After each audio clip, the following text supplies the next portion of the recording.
प्यारे बच्चों, कल हमने the raven and the crow की पोइम पढ़ी थी और थोड़ी बहुत एक्सरसाइज की थी। आज हम आगे की एक्सरसाइज करेंगे। ये तो बहुत सिंपल है। लुक एट द पिक्चर्स को देखो and number them in order that they happen in the poem. और उनको इस तरह नंबरिंग करनी है कि सबसे पहले ये कहानी कैसे चली थी। जैसे इसमें क्या है कि जो फॉक्स है वो रेवन को देख रही है। इसमें फॉक्स मुंह में टुकड़ा लेके भाग गई। इसमें कौवे को मॉर्सल मिला था, रोटी का टुकड़ा मिला था। और यहाँ पर लोमड़ी फॉक्स देख रही है, लोमड़ी देख रही है और कौवे के मुंह से ये टुकड़ा छूट गया। अब इसको देख के हम सबसे पहले इसको नंबर 1 करेंगे कि जब सबसे पहले कौवे को मोरसल रोटी का टुकड़ा मिला था। नंबर 2 पे हम करेंगे जब लोमड़ी कौवे को देख रही थी, उसको फ्लैटर कर रही थी, उसकी चापलूसी कर रही थी कि भाई तुम गाना गाओ। नंबर 3 पे हम ये करेंगे जब उसने गाना गाना स्टार्ट किया और उसके मुंह से रोटी का टुकड़ा छूट गया। और नंबर 4 पे वो फॉक्स रोटी का टुकड़ा लेकर भाग गई।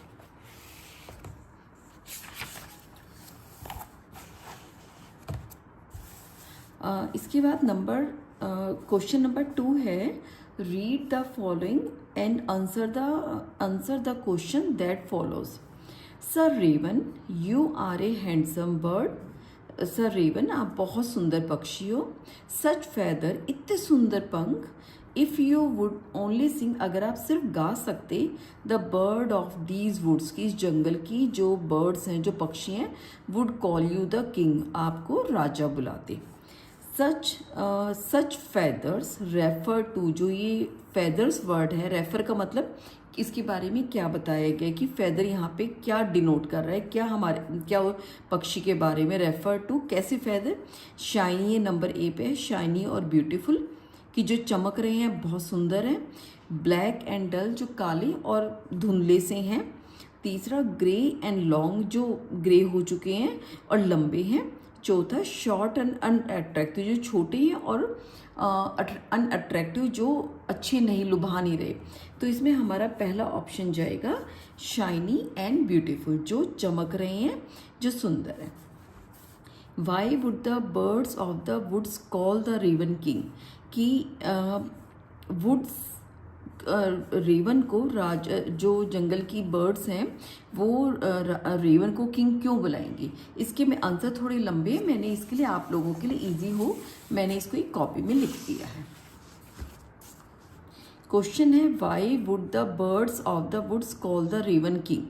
इसमें क्या होता है कि जो हमारा क्वेश्चन होता है उसमें हम सबसे पहले हेल्पिंग हैंड दिखते हैं कि इसमें हेल्पिंग वर्ब हमारा क्या है। जैसे इसके अंदर वुड है तो हम would say he answer start करेंगे। फर्स्ट लाइन हमें क्वेश्चन से ही मिल जाती है। इस वुड के बाद हम देखेंगे क्या लिखा हुआ है, the birds of the wood, the birds of the wood, की जंगल की पक्षी। अब यहाँ पर हम बीच में वुड लिखेंगे, would call the raven king. फिर उसके बाद आंसर क्योंकि बिकॉज से स्टार्ट करेंगे। The birds of the woods would call the raven king, इसलिए बुलाएंगे बिकॉज, क्योंकि।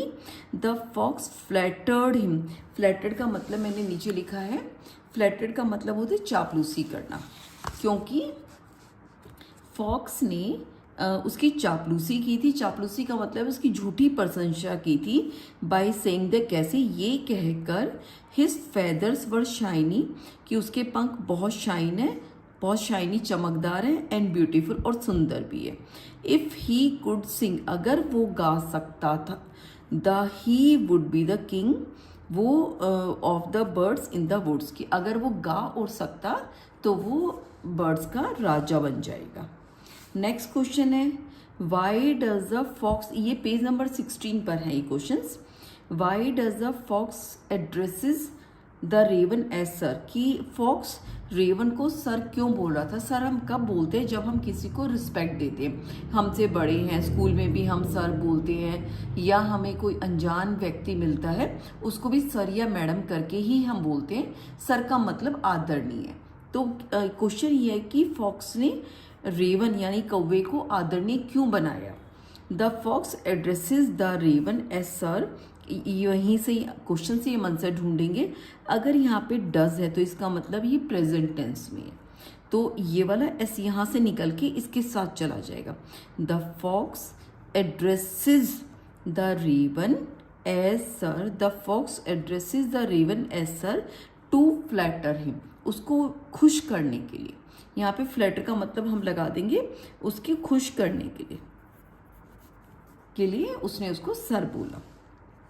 अगला क्वेश्चन है why did the raven open his beak, raven ने अपनी चोंच क्यों खोली। अब यहाँ पर डिड है तो हम पास्ट टेंस में जाएंगे। यहाँ पे डज था तो जिस टेंस में अगर वो पास्ट में पूछ रहा है तो हम पास्ट में आंसर देंगे, अगर वो प्रेजेंट में पूछ रहा है तो हम प्रेजेंट में ही आंसर देंगे। अगर प्रेजेंट में पूछे आंसर हम पास्ट में करेंगे तो हमारा आंसर गलत हो जाएगा। आप बेशक ठीक लिख के आओ लेकिन आपका रॉन्ग हो जाएगा, नंबर कट जाएंगे, फिर आप बोलोगे मैंने आंसर तो ठीक लिखा था, मैडम ने नंबर काट दिए। ठीक है, तो इस चीज़ का ध्यान रखना है। अगर प्रेजेंट टेंस है तो आंसर भी हम प्रेजेंट टेंस में देंगे, अगर क्वेश्चन पास्ट टेंस में है तो हम आंसर भी पास्ट टेंस में देंगे। तो इसमें द रेवन, ओपन का पास्ट टेंस होता है opened. The raven opened his beak, the raven opened his beak to sing, कि गाने के लिए उसने अपनी चोंच खोली। अगर आप चाहते हो कि मैं वीडियो किसी ग्रामर के ऊपर बनाऊं भाई, जैसे tenses, present tense, past tense, या किसी और टॉपिक के ऊपर आप चाहते हो, मुझे बता देना कमेंट सेक्शन में, मैं आपके लिए वो वीडियो बना के कर दूंगी ताकि आपको आसानी रहे।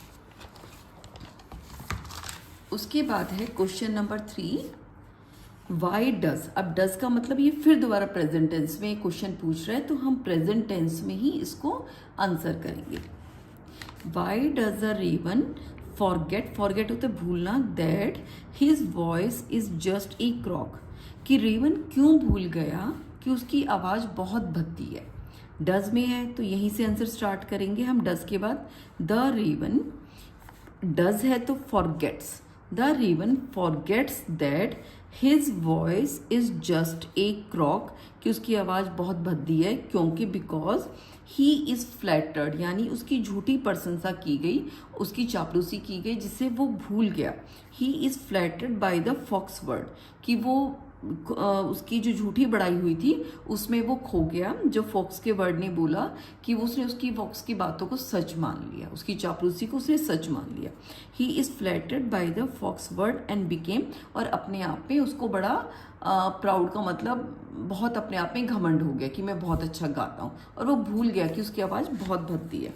फिर थर्ड के बाद क्वेश्चन नंबर में आगे पीछे कर गई थी, अब ये क्वेश्चन नंबर 4 ये है, हाउ डज रेनार्ड, रेनार्ड कौन था, फॉक्स, उसका नाम रेनार्ड था, मेक द रेवन सिंग, कि कैसे रेवन ने रेनार्ड ने रेवन को तैयार किया कि गाना गाओ।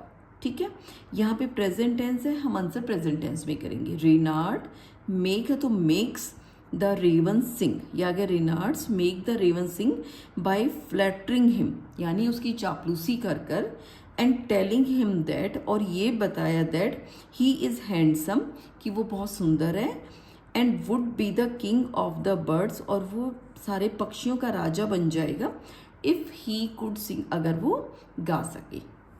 ठीक है, क्वेश्चन नंबर 5 है, why does Reynard say that pride is not wise, कि रेनार्ड ने ऐसा क्यों बोला कि घमंड करने में समझदारी नहीं है। वाइज का मतलब होता है समझदारी, नॉट वाइज मतलब नहीं समझदारी, कि समझदारी नहीं है।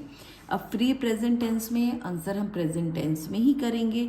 रेनार्ड says that pride is not wise, Reynard says that prize is not wise because it made the raven, कि इसने रेवन को वो किया, फोर्स किया, उसको मजबूर किया, to foolishly open his beak, की मूर्खता में, अपनी गाना गाने के लिए मूर्खता में उसने अपनी चोंच खोली और अपने खाने को उसने खो दिया। लॉस का मतलब खो देना, चीज़ का खो जाना, खो जाना मतलब उसके पास वो चीज़ नहीं रही।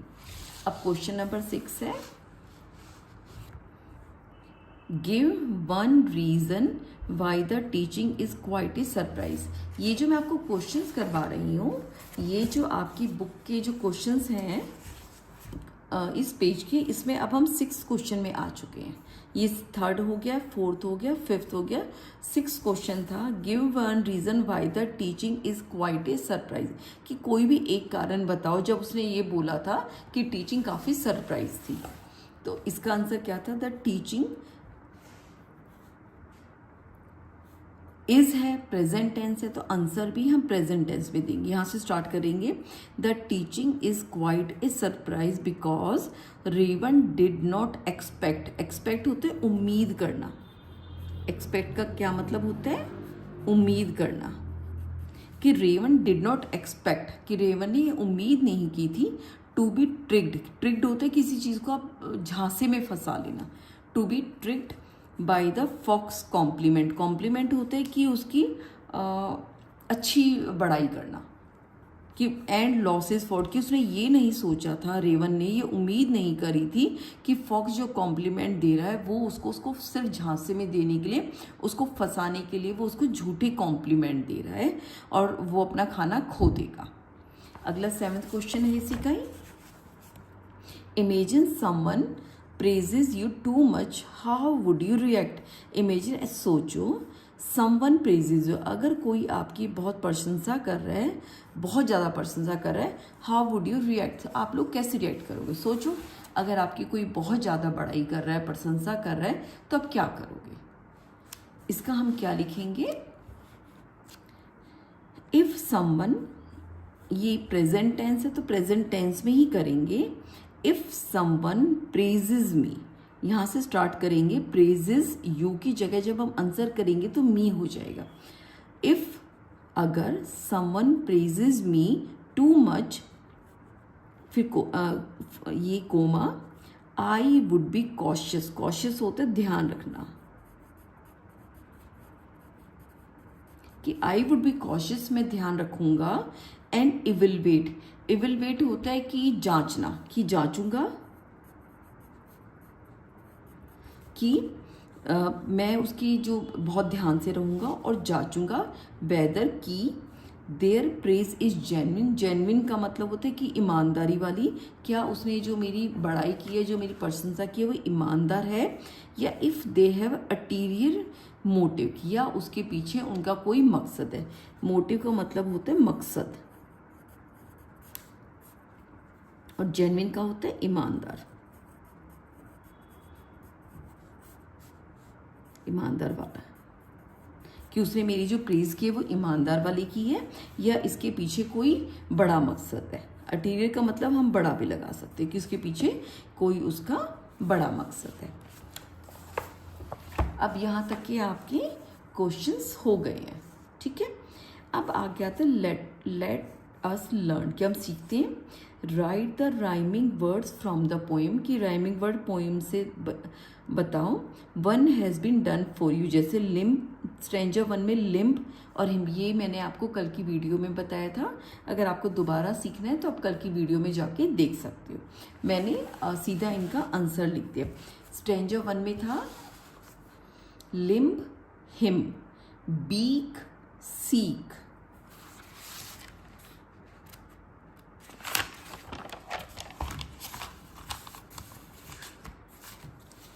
स्ट्रेंजर 2 में था word, bird, sing, king, joke, croak, pride, eyed, no, glow, unwise, surprise.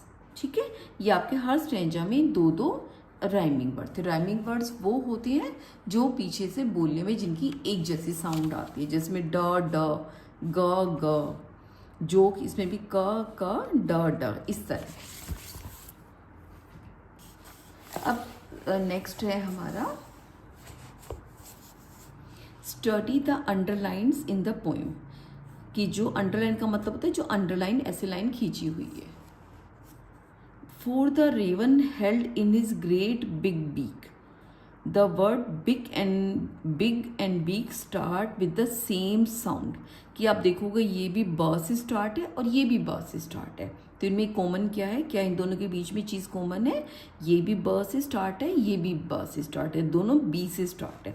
The song of sweet words, ये एस से स्टार्ट है, ये भी एस से स्टार्ट है, दोनों की साउंड, इसकी भी स है, इसकी भी सा है। जो एक तरह की जो कॉन्सोनेंट होते हैं, अगर आपको वॉवल कॉन्सोनेंट के बारे में सीखना है तो उसका भी मुझे कमेंट कर देना, मैं उसकी वीडियो आपको बना के सिखा दूँगी। सॉन्ग, अगर कॉन्सोनेंट एक ही साउंड से स्टार्ट होते हैं उनको हम कहते हैं एलिट्रेशन।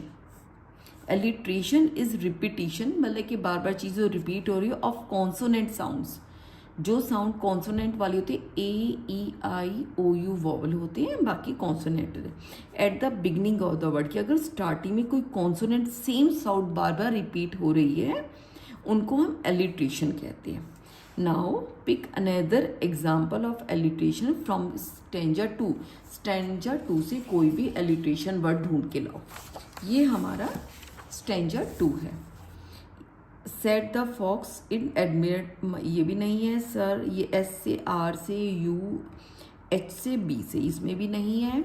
इसमें देखते हैं S F U Y W O S, इसमें भी नहीं है।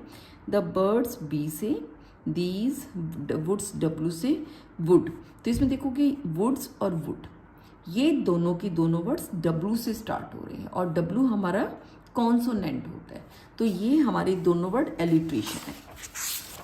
तो हम यहाँ पर लिख सकते हैं। तो हमारा इसमें क्या क्या वर्ड आ गया, वुड्स और वुड, वुड्स और वुड, ये हमारा है एलिट्रेशन। ठीक है। अब उसके बाद इन्होंने बोला है choose the correct opposite. Opposite होते हैं एंटेनिम, जो हम हिंदी में विपरीत करते हैं, जिनका उल्टा मीनिंग होता है। Choose the correct opposite from the box given below, जो बिलो हमें बॉक्स दे रखे हैं, इसमें कुछ वर्ड्स दे रखे हैं, एंड कंप्लीट द टेबल, और इस टेबल को हमें कंप्लीट करना है। There are 2 extra word, that is 2 में एक्स्ट्रा वर्ड्स दे रखे हैं, जिसमें 1 2 3 4 5 6 7 वर्ड्स है इसमें। 1 2 3 4 5 6 7 8 9, 2 वर्ड्स इसमें यूज़ नहीं होंगे। आपके लिए आसानी हो इसके लिए मैंने हिंदी में भी इनको लिख दिया है। जैसे वाइज, वाइज का मतलब समझदार, हैप्पी खुश, ह्यूमिलिटी बहुत जो विनर्म हो, बहुत सॉफ्ट हो, जो अकड़ता नहीं हो। फ्लूम का मतलब उड़ जाना। रिमेंबर्ड का मतलब याद आना। नोटिस का मतलब होता है किसी चीज़ पर ध्यान देना। डिम धुंधला, एक चीज़ बहुत शाइन करती है और एक चीज़ जो बहुत धुंधली धुंधली होती है उसको हम डिम बोलेंगे। क्राइड रोना, सिली मूर्ख। वर्ड्स क्या क्या हमारे पर्स, जो ये वर्ड्स कल की पोइम में से लिए गए थे जो मैंने आपको करवाया था, फिर भी मैंने मीनिंग दोबारा लिख दिया। पर्स ऊंची जगह पर बैठना, इसका उल्टा क्या हो जाएगा, जो बैठा ना हो, या तो वो दौड़ेगा या चलेगा या उड़ेगा। तो यहाँ पर वर्ड उड़ना हमारे पास आया था फ्लू, तो इसका मीनिंग हो जाएगा इसका अपोजिट फ्लू, FLEW। सेकंड है फॉरगॉट। फॉरगॉट होते भूल जाना, इसका अपोजिट क्या होगा, याद आना। याद आना हमारे पास क्या वर्ड है, रिमेंबर्ड, REM, अगेन EMBERED। अगला है फुलिश। फुलिश होता है मूर्ख, इसका उल्टा क्या होगा मूर्ख का, वाइज समझदार, वाइज। प्राइड, प्राइड होता है घमंड करना, उसके उल्टा होता है ह्यूमिलिटी, जो बहुत नर्म है, जिसको किसी बात का कोई घमंड नहीं है। तो इसका मीनिंग, इसका अपोजिट हो जाएगा HUMILITY, ह्यूमिलिटी। लाफ्ट हंसा, हंसने का उल्टा रोना, तो हमारा हो जाएगा क्राइड, CRIED। इग्नोर, इग्नोर का मतलब होता है किसी चीज़ पे ध्यान ना देना, इसका उल्टा होता है ध्यान देना, तो इग्नोर का हम कर देंगे नोटिस। ग्लो जो चमकता हो, इससे उल्टा हमारा होगा धुंधला जो चमकता नहीं है, ये हो जाएगा dim. Use any 4 words from the table given about to make sentence of your own. ये आपको अपने आप बनाने हैं कि कोई भी 4 वर्ड्स टेबल में से चूज करने हैं, उसके आप कोई भी 4 सेंटेंस बना सकते हो। तो जैसे फॉरगॉट बहुत इजी है, प्राइड इजी है, ग्लो कर सकते हैं हम, the sun glows in the day, इस तरह करके आप कर सकते हो। अगर आपको चाहिए तो मुझे कमेंट कर देना, मैं आपको सेंटेंस बना के दे दूँगी। आप है कि लेट अस लिसन, लिसन का मतलब सुनना। You will listen to what the crow did after he lost his food, कि जब उस क्रो का खाना खो गया था। As your listen mark the given sentence true और फॉल्स। ठीक है, ट्रू या फॉल्स में बताना है जब वो खाना खो गया तो उसको क्या टीचिंग मिली, उसे कैसा महसूस किया। The crow was unhappy that he lost his food, कि क्या क्रो अनहैप्पी का मतलब दुखी था, खुश नहीं था कि उसका खाना खो गया। तो ये ट्रू है कि वो बहुत दुखी हुआ, उसका खाना चला गया, उसके पास नहीं था। द क्रो थॉट दैट, कौवे ने सोचा, that is lovely feathers made him smart, कौवे ने सोचा कि उसके जो प्यारे से जो पंख है उसने उसको स्मार्ट बना दिया। नहीं, फॉल्स, उसके तो उसको झूठ बोला गया था कि तुम्हारे पंख बहुत सुंदर है। The crow wanted to tell his friends not to be pride, कि जो कौवा है वो अपने दोस्तों को बताना चाहता था घमंड नहीं करना चाहिए। ये आंसर हमारा ट्रू है। उसके बाद है let us speak, narrate the poem in the form of story, जो हमारी एक स्टोरी, ये पोएम दे रखी है वैसी कहानी है ये, अगर इसको स्टोरी में लिखना है। Give a different ending of your story, you may begin like this, इसकी हमें एक स्टोरी लिखनी है। अगर आप बोलोगे तो मैं बता के आपको लिख दूंगी। Let us right the story you narrated in the form of conversation, कि इसी स्टोरी को आपको बातों के दौरान, कि एक ये बोला, रेवन ने ये बोला, फॉक्स ने ये बोला, तो उनके साथ डायलॉग्स लिखने हैं। ये सब चीज़ आप मेरे को बता देना, अगर ज़रूरत होएगी तो मैं आपको ये बना के दे दूँगी, एक और वीडियो बना दूँगी। ओरिगामी, ओरिगामी इसको बोलते हैं origami, is an art of folding objects out of paper two create both 2 dimensional and 3 dimensional objects. Origami क्या होता है, जो हम किसी पेपर से कोई भी एक ऑब्जेक्ट बनाते हैं, 2 डायमेंशनल जिसमें सिर्फ लंबाई चौड़ाई हो, 3 डायमेंशनल जिसमें ऊंचाई भी हो। तो ओरिगामी जैसे आप लोग स्कूलों में जब आप छोटे थे तो पेज फाड़ के उसका हवाई जहाज, एरोप्लेन बनाते थे, गन बनाते थे, या पटाखा या टिप टैप कुछ ऐसा बनाया करते थे, वो सब ओरिगामी होता है। तो ये सब मन है तो बनाओ, कि ओरिगामी बनाने का तरीका दे रखा है। एक तो ये मुखौटा 2 डायमेंशनल है, इसमें सिर्फ लंबाई और चौड़ाई है, मुखौटा बनाने का तरीका बताया है, और सेकंड वाले में एक बर्ड बनाने का तरीका बनाया है। ये आपका है। उसके बाद हमारी अगला लेसन स्टार्ट हो जाएगा, रमा एंड द रेस्क्यू। ये आपकी पोइम का था। अगर इसमें से आपको किसी और चीज़ की ज़रूरत है तो मुझे बताइए। आज का इतना ही है। प्लीज़ सब्सक्राइब कर देना और लाइक और कमेंट ज़रूर करना। इन सब बातों के लिए धन्यवाद।